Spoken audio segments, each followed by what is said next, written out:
Technology continues to influence how people communicate, and we have noticed some very interesting ways Germans and Americans have embraced this. Both cultures have adopted unique means in which we talk to each other electronically, and well, Germans and Americans text, email, and call each other very differently.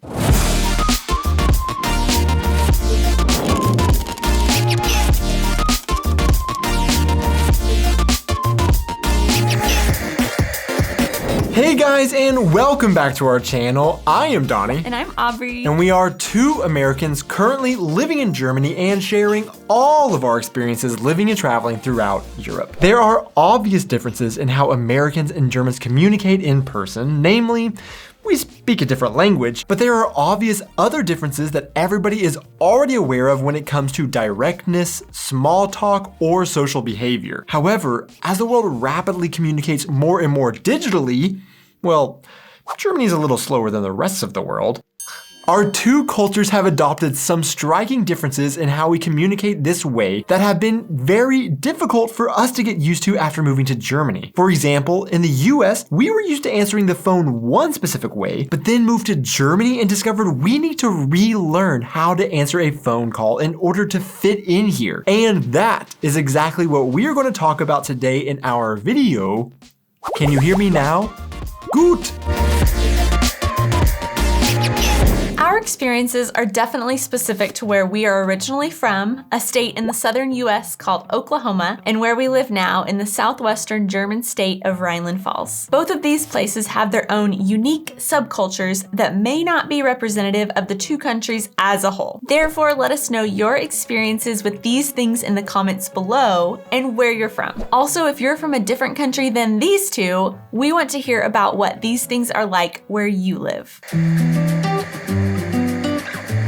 We recently did a video on awkward social interactions we find ourselves in Germany when we don't understand there are cultural differences in certain situations that seem like ones we would be used to in the US. But then we are suddenly thrust into an uncomfortable social interaction when we assume wrong and do something culturally unacceptable. Well, this first difference could have been included in that video because of the number of Germans we have confused and created an awkward moment when we answer our phone how we normally would in the US by just saying, hello? In the US, there are multiple different ways you can answer the phone, but a simple hello is the most common. This is particularly true nowadays in the US, where landlines are very quickly going extinct and every person has their own individual phone number. In 2004, over 90% of households in the US had an operational landline. That figure has plummeted drastically to about 40%. So nowadays, Americans just think if a person has your number and is calling you, they know specifically who will be answering the phone, and therefore you don't need to say who is on the line when you pick up. This is still true even if the number is unknown, but if it is an unknown number calling, you can answer the phone by saying your name, but it will normally be your first name, like, hello, this is Aubrey, for example. Other variations could be, hey, what's up? If it's a friend calling, or Donnie's somewhat unique answer for friends and families is always, what are you doing? Or if you are expecting a call, just a very informal and simple yeah would suffice. In Germany, where they have the different formal and informal ways of addressing people with du or sie, it is most common to answer the phone with your last name. Examples would be Guten Tag Schmidt, or Hallo Schmidt, or even just simply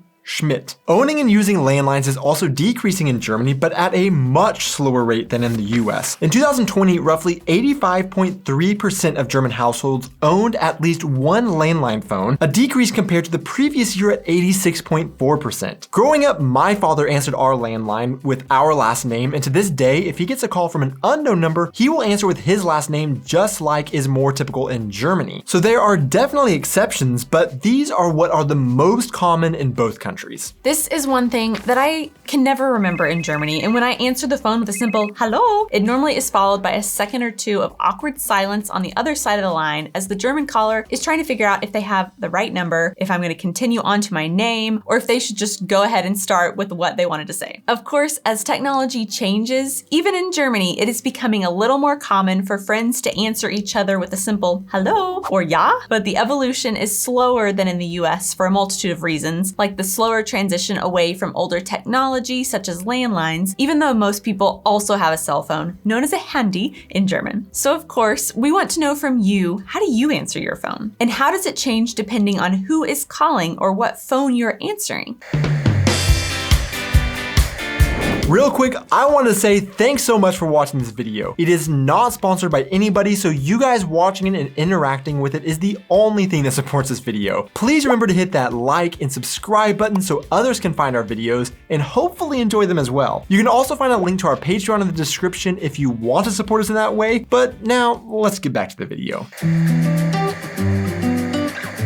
In another form of communication, emails, there are three main differences we have noticed and find particularly interesting. First, for the first line in an American email, you capitalize the first word at the start of the sentence. However, in German emails, the first letter of the first sentence is lowercase. Using a capitalized letter here will be an immediate giveaway that you are not a native German speaker. Second, this first sentence in American emails is typically some sort of small talk. That could be, hope you had a great weekend. How are you and your family? Or can you believe we are going into another lockdown? Hope you're handling it well. The actual purpose of the email will then follow the introductory chit chat. In contrast, German emails will typically get straight to the point. The first sentence of the email will be just like when you're talking to a person in Germany where they don't beat around the bush and immediately get down to business. Third, German sign-offs are fairly predictable as everybody tends to use the exact same ones like viele Grüße, liebe Grüße, or mit freundlichen Grüßen as a couple of examples. But the unique thing about German sign-offs are the use of abbreviations. These tend to be used more with informal emails, but examples would be simply VG for viele Grüße,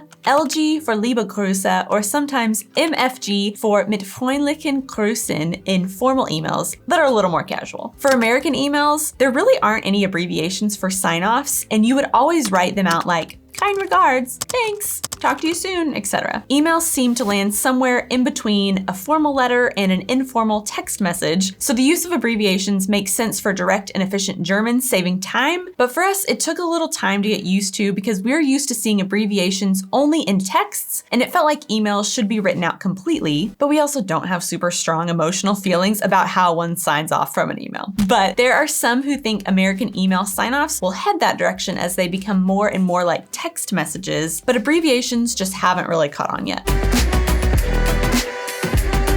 Of course, one of the most prevalent electronic communication styles today is through texting. In our personal experience, we haven't noticed a big difference between the actual text that Germans and Americans write, but there is a big difference in literally how we send texts. When we started traveling, and more specifically when we moved to Germany, we had to download a texting app on our phones for the first time. As of the third quarter of 2020, the most popular social media platform in Germany was WhatsApp, with 87% of German internet users surveyed claiming they used the app. Whenever you get someone's number in Germany, you nearly always immediately add them on WhatsApp. This may seem unusual to German viewers, but we actually have to explain for our American audience that WhatsApp is a messaging app similar to iMessage or Facebook Messenger that you must download from an app store that you can make texts or calls on. We also, of course, have to point out the irony in the fact that WhatsApp was developed in California and is now owned by Facebook, also an American company, yet its popularity is essentially completely outside of the US. In the US, Facebook Messenger is the most popular messaging app, but really, most people don't use a third-party messaging app, but rather just use the phone's texting service or iMessage if they have iPhones. DigitalTrends.com wrote, "Why is WhatsApp practically unknown in the US, the world's largest economy? Why is WhatsApp not also the default for messaging as it is elsewhere in the world?" The answer, it seems, is a complicated cocktail of worldwide telecommunication development mixed with American travel habits, or rather the lack thereof. DigitalTrends.com also explained it this way. "One of the reasons why the US never got into messaging services that are popular in other places is that two things work really well here, texting and Messenger," said Srinivasan, referring to both the iMessage and Facebook Messenger apps. "Texting was an expensive proposition in other parts of the world, but people here in the US don't see the need for another platform. A majority of Americans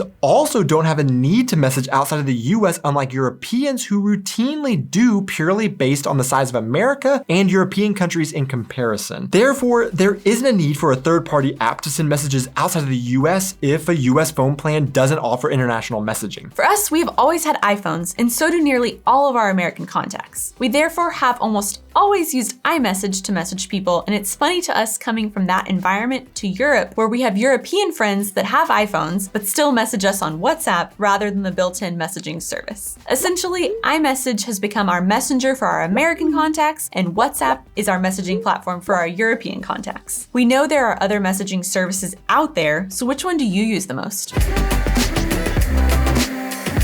So before you make your next phone call, or send an email, or text your friend overseas, it may be important to look up how different cultures actually communicate to make sure you aren't making any faux pas, or that you are using the right messaging services so that they will even be able to receive what you're wanting to send them. Let us know your thoughts in the comments below on these subjects and what differences you have noticed in how different people communicate. Also, don't forget to hit that like and subscribe button if you enjoyed it, and to see who made it this far into the video, Apple or Android. Which platform do you use? Thanks so much for watching, and we will see you in our next video. Cheers! What the heck? That's a bee. I think we gotta get the bee out of here before we continue. How do we get a bee out of here though? The rag is usually my go-to. And what do you do? Excitement. Inspirational. Drama. Spectacular. That's what you say.